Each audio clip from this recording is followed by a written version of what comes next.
इतिहास साक्षी है कि पुण्य भूमि भारत की गाथा भारत की अस्मिता, गौरव और राष्ट्रीय स्वाभिमान के लिए विदेशी आक्रांताओं से संघर्ष की महान गाथा है। बर्बर आक्रांताओं ने भारत की आत्मा पर चोट करने और भारत का अपमान करने के लिए हमारी संस्कृति और आस्था के केंद्रों को ध्वस्त किया। सोमनाथ, काशी, मथुरा और अयोध्या के मंदिरों का तोड़ा जाना आज भी भारत की स्मृतियों में जीवित है। सन 1528 में अयोध्या में भगवान श्री राम के मंदिर का मुगल आक्रांता बाबर द्वारा तोड़ा जाना ऐसी ही एक अक्षम्य घटना थी जिसने सीधे भारत के सम्मान और आत्मा पर चोट की थी। कारण साफ था, अयोध्या के श्री राम के मंदिर पर आक्रमण भारत की आत्मा पर आक्रमण था। जहां हर भारतीय के रोम रोम में राम बसते हैं, वह भारत यह अपमान कैसे सहता। राम मंदिर पर आक्रमण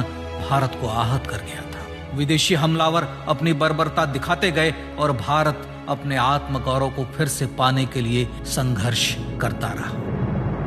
भारत रामलला के जन्म स्थान पर बाबर के नाम पर बने एक ढांचे को देखता और उसे हटाने का संकल्प लेकर शक्ति संजोया करता।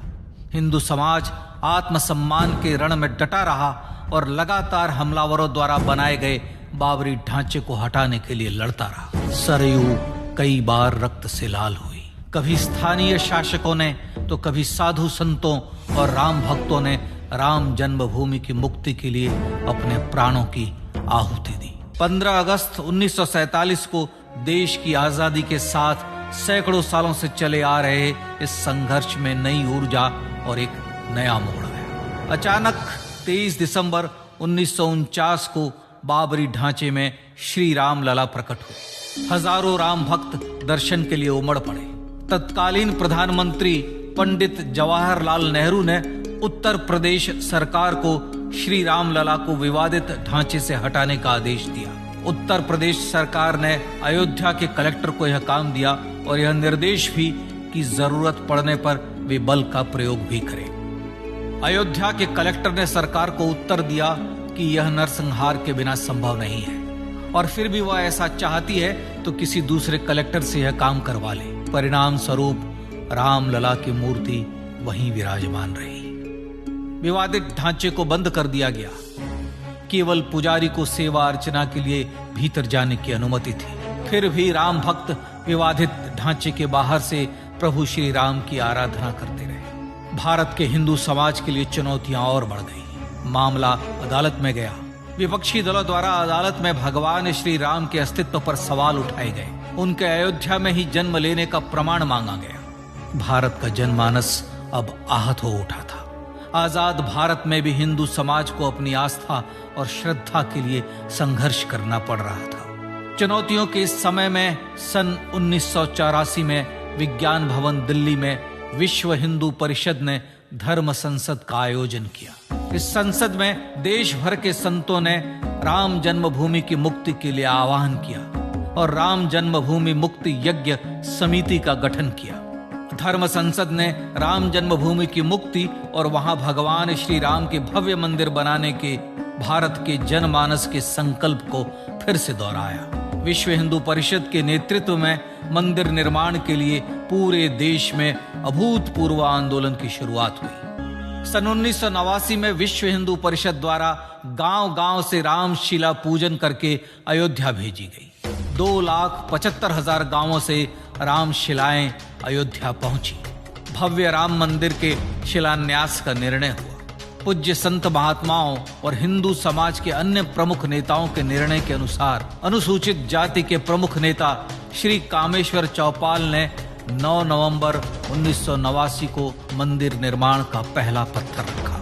राम जन्मभूमि पर मंदिर निर्माण के लक्ष्य की पूर्ति के लिए सन 1990 में सोमनाथ से अयोध्या के लिए श्री लाल कृष्ण आडवाणी ने रथ यात्रा की शुरुआत की। देश में जन भावनाओं का ज्वार उमड़ने लगा। श्री लाल कृष्ण आडवाणी के रथ यात्रा के साथ साथ मंदिर के लिए जन समर्थन बढ़ने लगा और छद्म सेकुलरवाद बेनकाब होने लगा। इस जन आंदोलन को रोकने की तमाम कोशिशें हुई पर सब व्यर्थ हुई। विश्व हिंदू परिषद ने देशवासियों से अयोध्या में जन्मभूमि पर मंदिर निर्माण के लिए 30 अक्टूबर और 1 नवंबर 1990 को कार सेवा का आह्वान किया। परिणाम स्वरूप लाखों राम भक्त कार सेवा के लिए देश के कोने कोने से अयोध्या आए। इससे देश की एकात्मता का विराट दर्शन हुआ। कार सेवकों को रोकने के लिए उत्तर प्रदेश के तत्कालीन मुख्यमंत्री श्री मुलायम सिंह यादव ने अयोध्या में परिंदे को भी पर न मारने देने की घोषणा की। स्थितियां गंभीर हो गई। अयोध्या से 200 किलोमीटर दूर रेलगाड़ियां रोक दी गई। अयोध्या युद्ध भूमि बना दी गई। मार्ग बंद, रेल बंद, चप्पे चप्पे पर पुलिस। अयोध्या सैनिक छावनी में बदल गई। राम के गीत गाते, होठों पर हंसी और पांव में छाले लिए राम काज के लिए राम भक्त देश विदेश से अयोध्या पहुंच ही गए।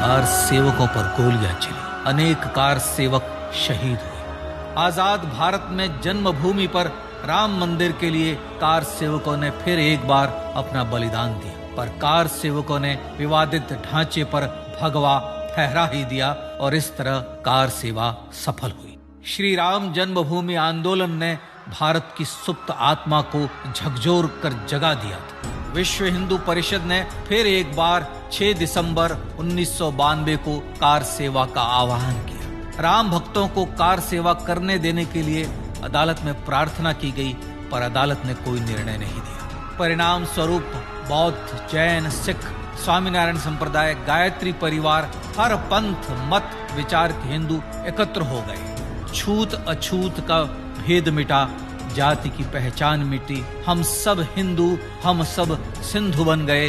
राम सिंधु में ज्वार उठा और देखते ही देखते 6 दिसंबर 1992 को श्री राम जन्मभूमि से बाबरी ढांचा सदा के लिए हट गया।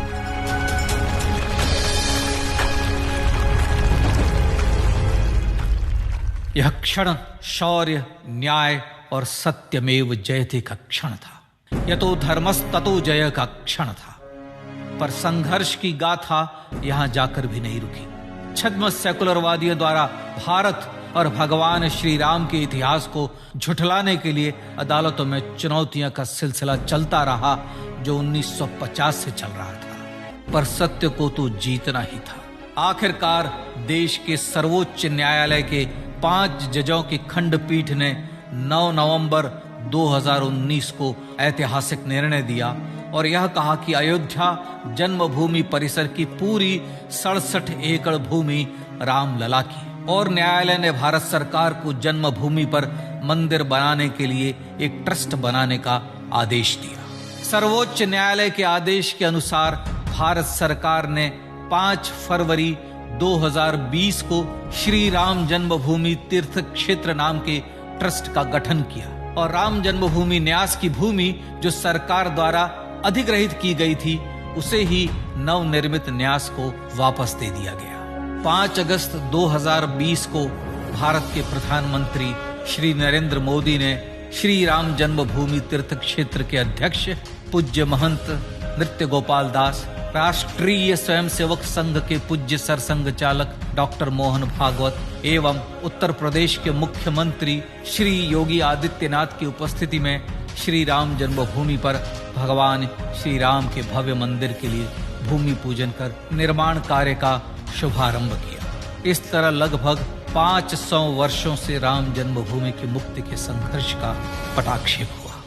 अपने आत्मसम्मान और राष्ट्रीय अस्मिता के लिए इतना लंबा संघर्ष विश्व के इतिहास में बेजोड़ है। श्री राम भारत की आत्मा, भारत की परिभाषा, हमारे राष्ट्रीय आदर्शों और जीवन मूल्यों के प्रतिनिधि मर्यादा पुरुषोत्तम हैं, जो हर हिंदू के होठों पर जन्म से मृत्यु तक रहे।